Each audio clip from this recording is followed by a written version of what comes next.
नमस्कार, अपनी ढपली अपना राग के साथ हाजिर हूं मैं अनुपम। उत्तराखंड में जनता ने जनादेश बीजेपी को दिया, लेकिन अब तक भारतीय जनता पार्टी उत्तराखंड में मुख्यमंत्री का चेहरा सामने लेकर नहीं आई है। वैसे तो बीजेपी पुष्कर सिंह धामी के चेहरे पर चुनाव लड़ी, लेकिन पुष्कर सिंह धामी के चुनाव हार जाने के बाद से ये सवाल लगातार लोग पूछ रहे हैं कि क्या बीजेपी धामी को मौका देगी या फिर नए चेहरे पर विचार करेगी। वैसे आज बीजेपी की बैठक होने वाली है और नई सरकार के गठन को लेकर तैयारियां काफी तेज हैं।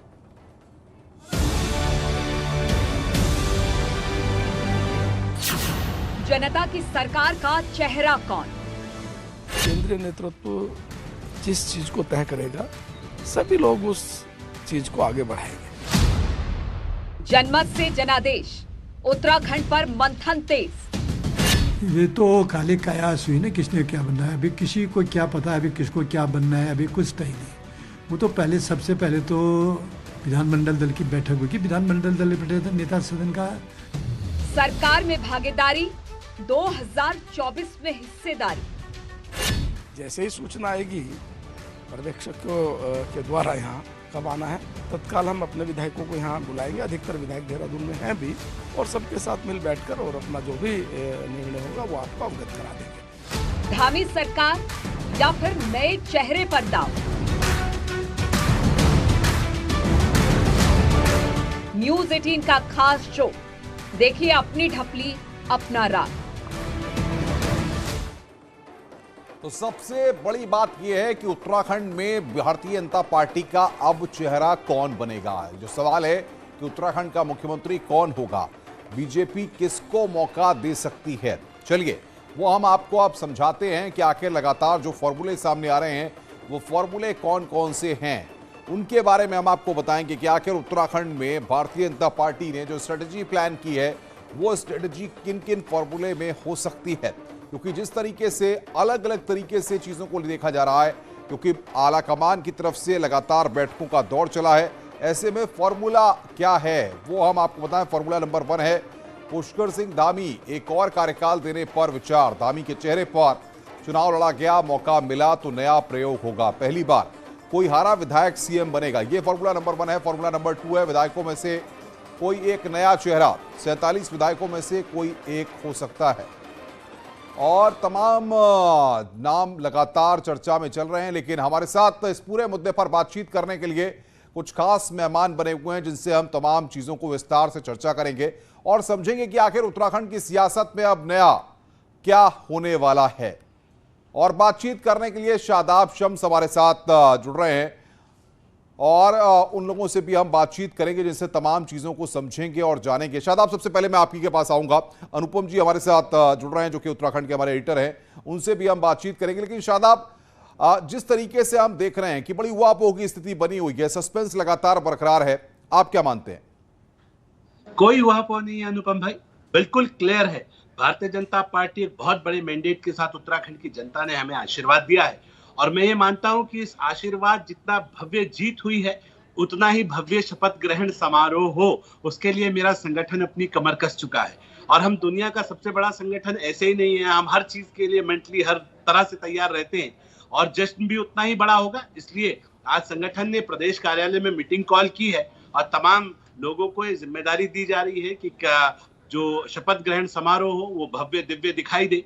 और मैं ये मानता हूं कि हम उम्मीद कर रहे हैं कि देश के यशस्वी प्रधानमंत्री माननीय मोदी जी, माननीय गृह मंत्री जी, हमारे राष्ट्रीय अध्यक्ष माननीय नड्डा जी, एचएम के साथ साथ हमारे डीएम डिफेंस मिनिस्टर जो लगातार। सवाल ये फॉर्मूला क्या होगा? पुष्कर धामी रिपीट होंगे, कोई नया चेहरा होगा? शादाब भाई जरा खुल के बताइए ना, ताकि दर्शक भी जान पाए कि आप क्या करने वाले हैं उत्तराखंड में। देखिए, ये विशेषाधिकार तो विधानमंडल दल की बैठक में तय होगा, ये उनका अधिकार है, विधायक तय करेंगे। लेकिन मुझे लगता है, जितना मैं अपनी पार्टी को जानता हूं, जितना मैं अपने नेताओं को जानता हूं, मैं इतना जरूर कह सकता हूं कि जिस कमांडर के नेतृत्व में हमने ये चुनाव लड़ा वो धामी जी थे।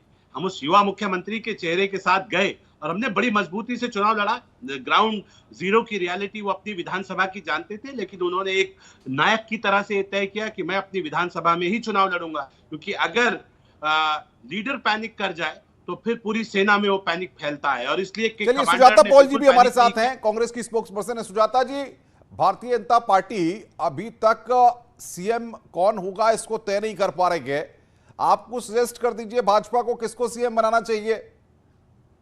आपको नमस्कार और सभी पैनलिस्ट को भी।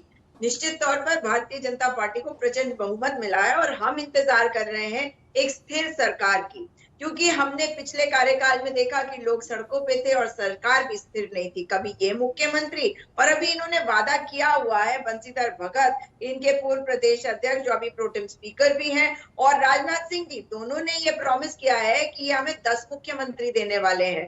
तो लगता है कि अभी पिक एंड चूज चल रहा है, किसी को भी उठा लेंगे। वैसे महिला मुख्यमंत्री अगर दे क्योंकि महिलाओं के नाम पे तो ये जीत के आए हैं, ऐसा ये कहते हैं, तो मैं उम्मीद कर रही हूँ कि कोई महिला चलिए सुजाता जी, आप उन्हीं पर तंज कस रही हैं, उन्हीं के बयानों को लेकर के। मनोज रघुवंशी जी हमारे साथ हैं। मनोज जी, आपको क्या लग रहा है उत्तराखंड की सियासत में क्या होने वाला है? कौन कौन से जो नाम चर्चा में हैं उनको आप किस तरीके से देख रहे हैं?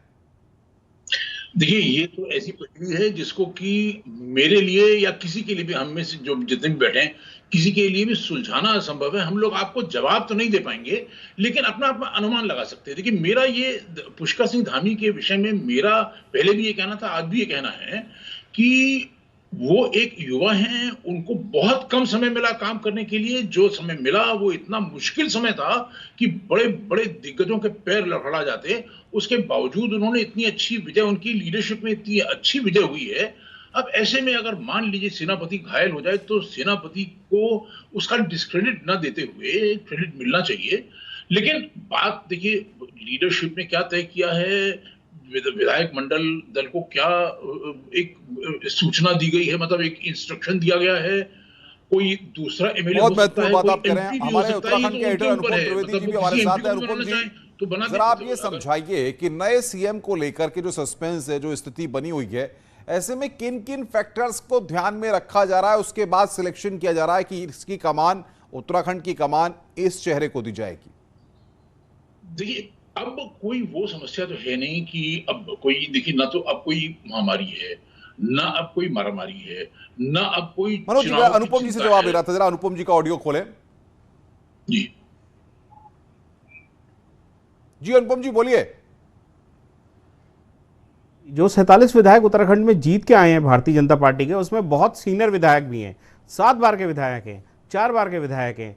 तो कम से कम पार्टी इस चीज़ को जरूर ध्यान में रखेगी कि जो सीनियर विधायक है उनका ईगो संतुष्ट रहे।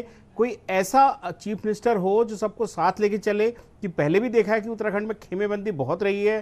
पुष्कर सिंह धामी के साथ पार्टी ने एक एक्सपेरिमेंट किया और इस एक्सपेरिमेंट को पार्टी को लगा है कि वो सफल रहा है। वो हार गए, वो एक अलग विषय है, लेकिन जहां तक पार्टी संगठन और एक अम्ब्रेला के नीचे रख के सबको चलने की बात थी, उसमें काफ़ी हद तक सफल रहे हैं। तो मुझे लगता है इस बात को पार्टी जरूर कंसीडर कर रही है और इसी गुणा भाग में काफ़ी दिन लग गए हैं कि अगर रिप्लेसमेंट करें तो फिर कौन, फिर वो पार्टी चल पाएगी या नहीं चल पाएगी, या एक नई धड़ेबाजी शुरू हो जाएगी।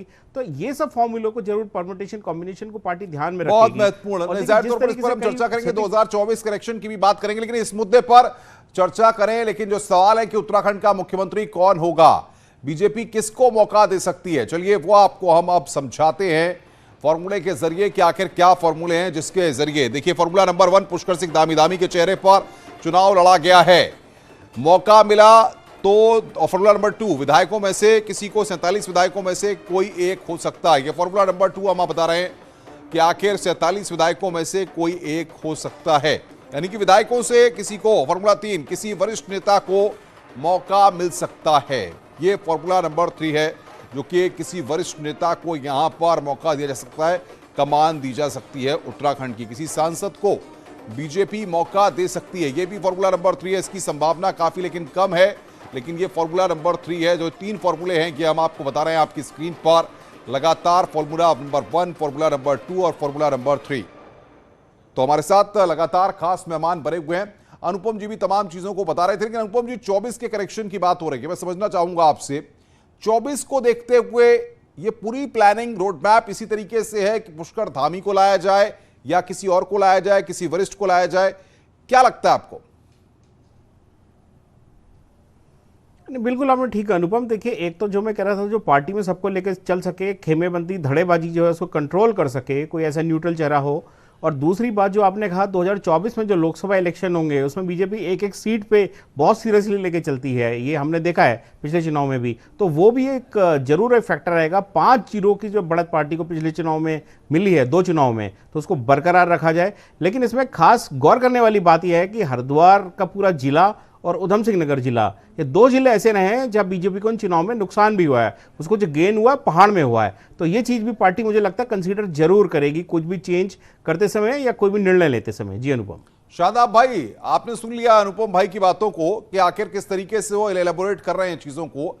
अब आप बताइए कि अगर धामी नहीं तो कौन, और कौन कौन है आपकी पार्टी में जो सीएम बन सकता है?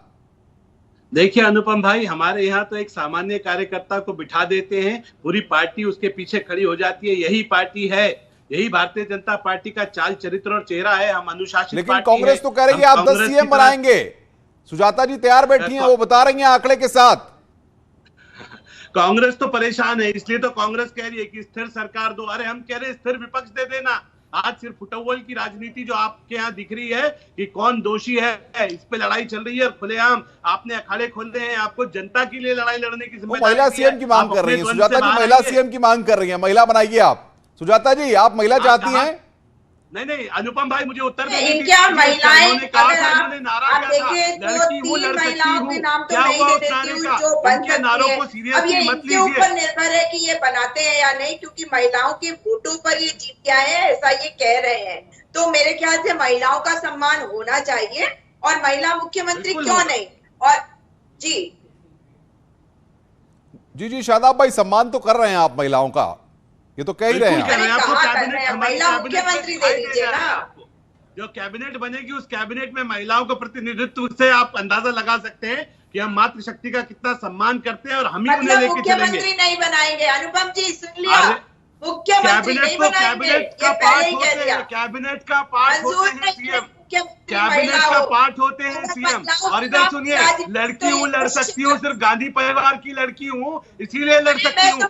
क्या उत्तराखंड की बेटी पे यकीन नहीं था? क्या उत्तराखंड की बेटियों पे यकीन नहीं था? उत्तराखंड की बेटी भी लड़ सकती है। ये सिर्फ परिवारवाद की राजनीति से बाहर आई है। फला की बेटी हूँ, फला की बहू हूँ तो लड़ सकती हूँ। इस तरह की छोटी सोच, और सिर्फ हमारा विरोध करने के लिए विरोध। भाई रुक जाइए, आपस में मत लड़िए। अभी आप लोग सब लोग चुनाव में लड़े हैं, अब यहाँ डिबेट पे लड़ेंगे तो माहौल खराब हो जाएगा। रुक जाइए। शादाब भाई, आपका ऑडियो डाउन कर दिए, सुजाता जी का भी। मनोज रघुवंशी जी, जरा समझाइए, एलेबोरेट करिए, दर्शकों को विस्तार से बताइए कि अगर पुष्कर धामी नहीं तो कौन कौन हो सकते हैं उत्तराखंड में सीएम पद की कुर्सी पर बैठने वाले। जरा कुछ नाम आप हमें बताइए, और यह भी बताइए कि अगर पुष्कर धामी को नहीं मिलती कमान तो क्या उसके साइड इफेक्ट्स हो सकते हैं, क्या नुकसान भाजपा को देखने को मिल सकता है? देखिए, नुकसान तो नहीं होगा। भाजपा इस समय बहुत अच्छी स्थिति में है, नुकसान वाला खतरा तो नहीं है। लेकिन हाँ, बस केवल एक उसकी बात है कि क्या सही है, क्या उनके मन में, मतलब उनकी अंतरात्मा क्या कहती, क्या उचित होगा। लेकिन चेहरा देखिए, को मान लीजिए सतपाल महाराज हों, अनिल बलूनी हों, डॉक्टर रमेश पोखरियाल निशंक, मतलब देखिए बीजेपी में एक अच्छी बात क्या है कि उनके पास इस समय इतने सारे खिलाड़ी हो गए। आपको याद है, पहले इंडिया की टीम में केवल सचिन तेंदुलकर रन बनाते थे, बाद में हमारे पास इतने सारे बैट्समैन हो गए कि वो सब के सब रन बनाने लग गए, बहुत सारे रन बनाने लग गए, और हम वर्ल्ड कप जीत गए। तो आज बीजेपी की वो स्थिति है कि केवल एक खिलाड़ी नहीं रह गया है कि वही रन बना सकता है। बहुत सारे चेहरे हैं, इतना डिस्कशन हो रहा है, यही अपने आप में बीजेपी के लिए खुशी की बात है कि उनके पास टैलेंट की कमी नहीं है। बिल्कुल। अनुपम जी के पास आएंगे। अनुपम जी, राजनाथ सिंह और मीनाक्षी लेखी के बारे में क्या अपडेट मिल रहा है आपको? कब ये आने वाले हैं? कब मंथन होगा? कब विधायकों से राय मशवरा होगा? कब शपथ ग्रहण होगा? क्या अटकलें हैं? देखिए अनुपम, एक प्राइमरी मीटिंग तो आज बीजेपी के पूरे संगठन की आज शाम देहरादून में होने जा रही है, जिसमें कुछ रूपरेखा तय करेंगे कार्यक्रमों की। और जहां तक खबर आ रही है बीजेपी के अंदर से, वो ये है कि जो 2 पर्यवेक्षक है राजनाथ सिंह और मीनाक्षी लेखी, ये कल शाम तक देहरादून पहुंच सकते हैं। टेंटेटिवली मीटिंग कल भी हो सकती है, कल देर शाम तक भी हो सकती है, या परसों हो सकती है।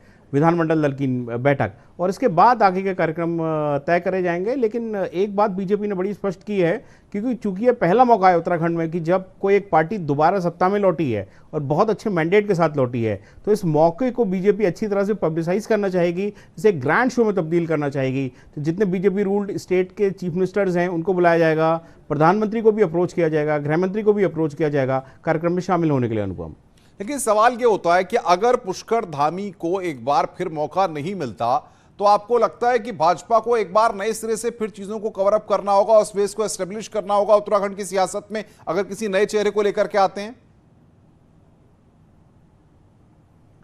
जी अनुपम, मैं वही बात कह रहा था जो अभी मनोज जी पहले कह रहे थे कि अब बीजेपी में बहुत प्लेयर्स हैं, अब वो हिसाब नहीं रहा कि नेताओं का कोई पार्टी के अंदर टोटा हो। ये बात सही है, बिल्कुल सही है, लेकिन जैसे मैंने कहा ये छोटा राज्य जरूर है, लेकिन यहाँ धड़ेबाजी बीजेपी के अंदर बहुत है। तो इस बात को पार्टी जरूर कंसीडर करेगी, क्योंकि पुष्कर सिंह धामी को उन्होंने टेस्ट कराया 6 महीने में, देखा है कि उस संगठन सरकार के बीच या आरएसएस के बीच कितना तारतम्य बना के चले हैं। मैं इतना जरूर कहूंगा अनुपम भाई कि ये पहाड़ पूरी तरह से साबित कर दिया है उत्तराखंड के लोगों ने कि मोदी जी हमसे जितना प्यार करते हैं उससे ज्यादा प्यार हम मोदी जी से करते हैं, और पूरा पहाड़ भगवा में है। और यहाँ तो मैं ये कह सकता हूँ ये भारतीय जनता पार्टी की विचारधारा का गढ़ हो गया है उत्तराखंड। सारे सुजाता जी मुस्कुरा रही हैं, जवाब देना चाह रही हैं, बता दीजिए भाई। सुजाता जी आपकी बातों में मुस्कुरा रही हैं, भगवा में और इन सब बातों को वो बड़ी हंसी के साथ ले रही है होली के मौके पर। जी बिल्कुल, में जनता ने ले लिया इन्हें। और अनुपम त्रिवेदी जी की बात पर इन्होंने मोहर लगा दी कि इनके यहाँ इतनी धड़ेबाजी है कि इनके नामों पे वोट नहीं मिले, मोदी जी के नाम पे वोट मिले, इसलिए जनता के लिए कितना काम करेंगे वो तो हम आने वाले समय में देखेंगे ही। चलिए शादाब भाई आपका, मनोज रघुवंशी जी, अनुपम जी आपका और सुजाता जी आपका हमारे साथ जुड़ने के लिए बहुत बहुत शुक्रिया। अब सबको इस बात का इंतजार है कि भाजपा का आलाकमान उत्तराखंड में किस चेहरे को सामने लाता है और किसके नाम पर मोहर लगती है, क्योंकि फॉर्मूले 3 हैं जिनको न्यूज 18 ने इस खास शो के जरिए अपने दर्शकों को बताया है। अब देखना यह होगा कि आखिर भाजपा का आलाकमान जिन नामों को लेकर के चर्चा चल रही है, क्या उनमें से किसी पर मोहर लगाता है या फिर और किसी का नाम सामने आता है। चलिए हमारी खास पेशकश में फिलहाल इतना ही। नमस्कार।